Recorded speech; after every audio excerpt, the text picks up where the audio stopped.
Hello दोस्तों। तो आज हम लोग क्लास ट्वेल्व केमिस्ट्री के सॉल्यूशन चैप्टर से एक इम्पॉर्टेंट क्वेश्चन लिया है, जिसका सॉल्यूशन कुछ इस प्रकार से है। तो उसमें कहता है कि वाष्प दाब में अवनोन का कारण समझाइए। तो हमने वाष्प दाब में अवनोन का कारण समझाया है। तो उसमें लिखेंगे कि जब किसी द्रव या विलायक में अवाष्पशील पदार्थ मिलाया जाता है तो उसके पृष्ठ का कुछ क्षेत्रफल अवाष्पशील विलय के द्वारा घेर लिया जाता है, जिसके कारण इसके अणुओं की पृष्ठ को छोड़कर जाने की प्रवृत्ति कम हो जाती है, जिसके फलस्वरूप वाष्प दाब कम हो जाता है, जिसे वाष्प दाब का अवनमन कहते हैं। अब यहाँ से जो क्वेश्चन दिया है उसका सलूशन होगा यहाँ से। अब जो क्वेश्चन दिया उसका यहाँ से सलूशन करेंगे। तो क्या करा, किसी ताप पर शुद्ध विलायक का वाष्प दाब जो दिया है, शुद्ध विलायक का वाष्प दाब होता है P0 होता है 0.74 बार। ये वाष्प दाब शुद्ध विलायक का वाष्प दाब है और इसमें 5 ग्राम अवाष्पशील विद्युत घनघट्टे ठोस को 39 ग्राम विलायक मोलर द्रव्यमान 78 मोल। तो यहाँ पर ये मोलर द्रव्यमान दिया गया है। तो यहाँ कह रहा है कि जब अनवघट्ट ठोस पदार्थ को 39 ग्राम मोलर द्रव्यमान में मिलाया जाता है, यहाँ पर ये नहीं होगा, घोला गया है, 39 ग्राम घोला गया है। 39 ग्राम मतलब विलेय का भार W1 जो दिया है वो 39 ग्राम दिया हुआ है और और वाष्पशील का दिया है W2 कितना दिया, 0.5 ग्राम दिया हुआ है। इसके बाद मोलर द्रव्यमान दिया, विलायक का मोलर द्रव्यमान M1 जो कि दिया 78 मोल इनवर्स 78 मोलर द्रव्यमान ग्राम पर मोल होगा, 78 ग्राम पर मोल इनवर्स में घोला गया है। प्राप्त विलयन का वाष्प दाब जो है 0.740 बार है। तो इससे पूछ रहा है ठोस का मोलर द्रव्यमान। ठोस का मोलर द्रव्यमान निकालने के लिए इसके बाद हम लोग राउल्ट का नियम लगाते हैं, राउल्ट्स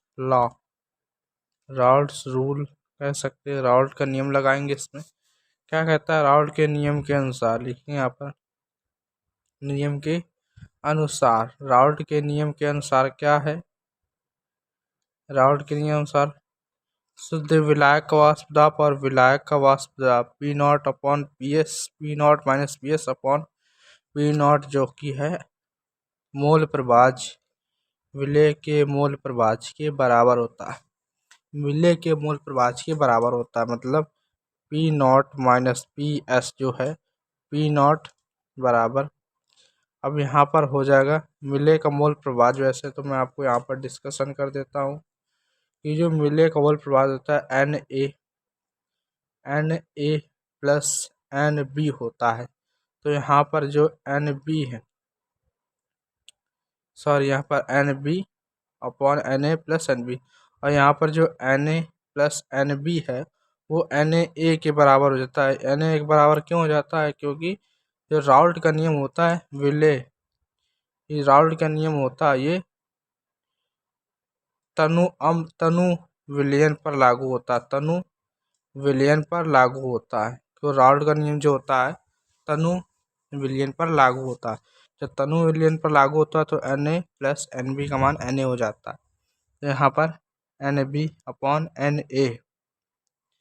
तो यहाँ पर P0 का मान हमें पता है कितना है, 0.745 माइनस 740, 0.740 जो कि ये दिया हुआ है 0.745 बराबर Nb मतलब है W2 अपॉन M2 और Na का मतलब है W/M1, ये है हमारे पास कुल मिलाकर। तो अब ये इसका मान हो जाएगा मेरे पास 0.005 और यहाँ पर हो जाएगा 0.745 इज इक्वल टू W2 का मान हमारे पास कितना है 0.5।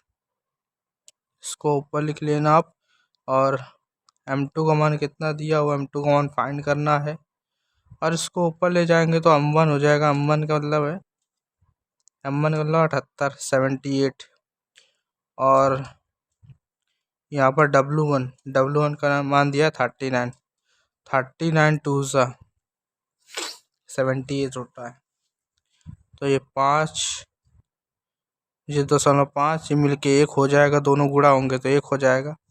तो मेरे पास सिंपल से आ गया कि M2 जो है तो ये दशमलव से दशमलव कट जाएगा तो ये हो जाएगा 745/5 हो जाएगा। तो 5 51 5 बचा 2, 5 51 5 और ये 5 चौको 20, 5 9 45। M2 का मान आ गया 149 ग्राम मोल इनवर्स। M2 का मान आ गया ग्राम मोल इनवर्स। सिंपल सा इसका मान आ गया है, आप लोग देख सकते हैं।